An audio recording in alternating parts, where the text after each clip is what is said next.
ओम सच्चिदानंद गुरुवे नमः।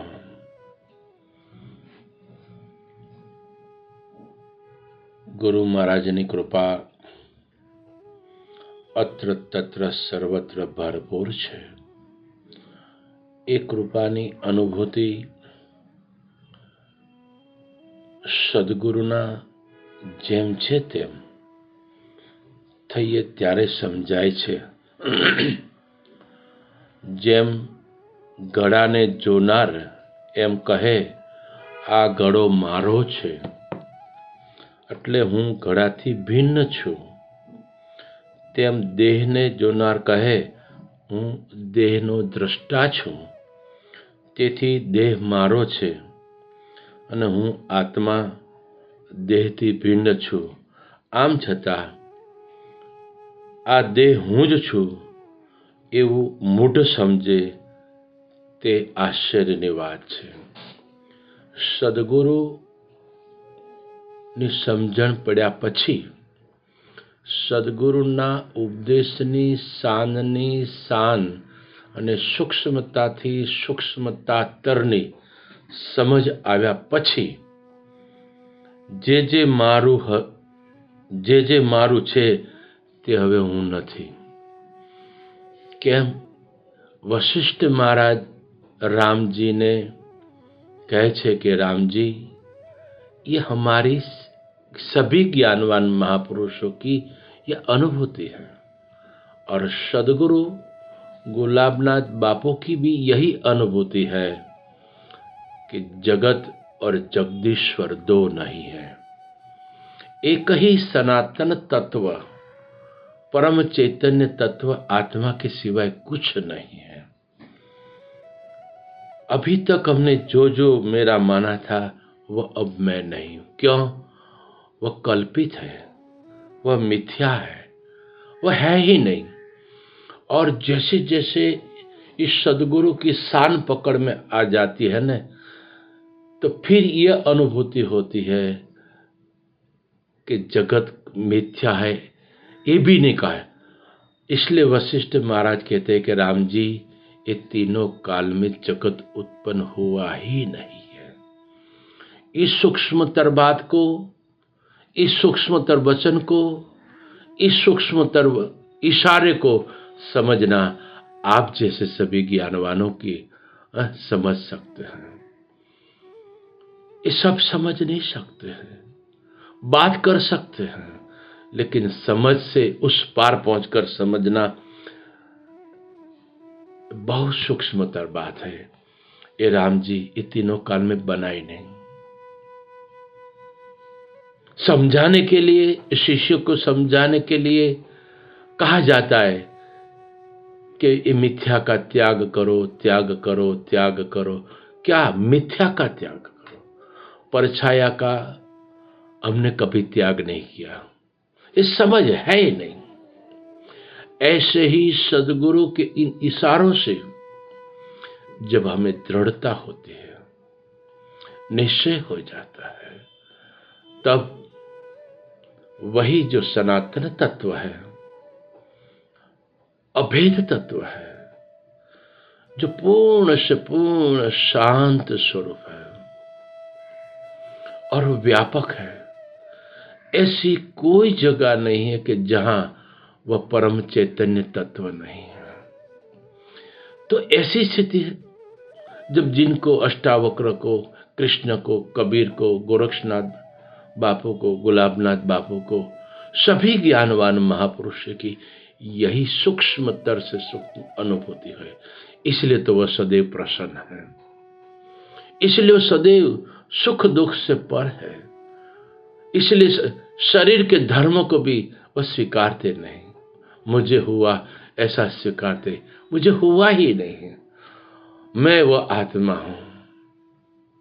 हमारे गुजरात में नटूराम महाराज और हमारे सदगुरु गुलाबनाथ बापू और रामकृष्ण परमहंस, इन सभी को मिथ्यात्व में जो शारीरिक कोई तकलीफ थी, लेकिन इन महापुरुष स्वीकारते नहीं थे। मुझे हुआ है, मुझे कुछ हुआ ही नहीं, मैं तो आनंद स्वरूप हूं, मैं शांत स्वरूप हूं, मैं ज्ञानवान हूं, मैं पूर्ण से पूर्ण हूं, मैं नित्य हूं, मुझ में ऐसा होना असंभव है। कैंसर आत्मा में होना असंभव है। आत्मा में संसार होना असंभव है। ये कितनी सूक्ष्मतर से सूक्ष्मतर ये समझ है। दृष्टा माना सर्वत्र एक सनातन तत्व की अप्रोक्ष अनुभूति के सिवाय कुछ नहीं है। इसलिए अष्टावक्र मुनि राजा जनक को कई बार बोलते थे, अभी तुझे ज्ञान नहीं हुआ है, अभी तू ऐसा है, अभी तू राजपाट करता है, अभी सोने के सिंहासन पर बैठता है, तुझे ज्ञान नहीं हुआ है। राजा जनक कुछ न बोले। कहूं तो भी उपाधि है, न कहूं तब भी उपाधि है। मौन स्थिति में रहे। क्यों? यह स्वरूप अनुभव का प्रमाण है। ये स्वरूप प्रतिक्षण गुरु महाराज अष्टावक्र मुनि राजा जनक की परीक्षा कर रहे थे। ऐसे ही सब ज्ञानवान महापुरुष परीक्षा करते हैं, क्या स्थिति होती है, क्या तरंग उठते हैं। लेकिन जिनको इस स्वरूप में स्थिति है ना, उसमें कोई तरंग नहीं उठता। वो तो जो है प्रमाण जो है बस।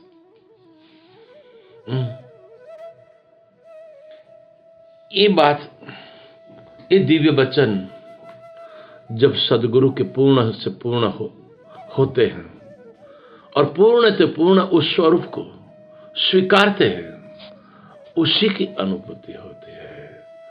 और इस अनुभूति में वाणी मौन हो जाती है।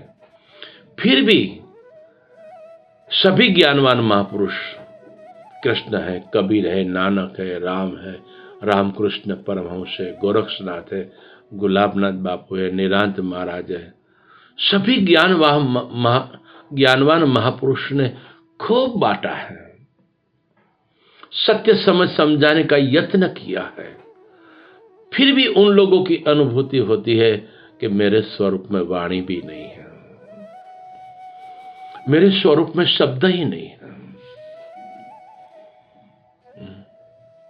शब्द से पर की यह स्थिति है। शब्द ये भ्रांति है, लेकिन शब्द के भीतर वह आत्मा है, वह मैं हूं। सर्वत्र में ही हूं, लेकिन सब मुझ में ही। ये भगवत गीता के 9वें अध्याय में 4 और 5वां श्लोक, मैं सबके अंदर हूं, सब मुझ में नहीं है, सब कल्पित है, मिथ्या है, मृगजल समान है, सपनवत है। आत्मा में ये होना असंभव है। मैं तो आत्मा हूं। ये कृष्ण की ऐसी स्थिति थी, ऐसी सभी ज्ञानवान महापुरुषों की स्थिति है, और ऐसी सभी गुरु के सभी शिष्यों की यही स्थिति है। ये मत समझो कि कोई कम है, कोई कम नहीं। सबको ये बात समझ में आ चुकी है। कोई वर्णन कर सकते हैं, कोई नहीं कर सकते हैं, लेकिन इसलिए तो सब में अपना ही आत्मस्वरूप का अनुभव करना चाहिए कि सर्वत्र वह मैं ही हूं। कोई छोटा नहीं, कोई बड़ा नहीं, कोई ज्ञानी नहीं, कोई अज्ञानी नहीं, और मैं ही समझता हूं और आप लोग समझते नहीं हो, तो समझो अभी हमें उस गुरु का बोध प्रकट नहीं हुआ है। कितना भी दुष्ट हो, लेकिन उसी दुष्टता के भीतर हमें हमारा सदगुरु का दर्शन हो और दुष्टता न दिखाई दे, तब समझो हम उस परम शिखर पर पहुंचे हैं। और तभी बस यही निकलता है, गुरुदेव तुम्हारी जय हो, गुरुदेव तुम्हारी जय हो, गुरुदेव तुम्हारी जय हो।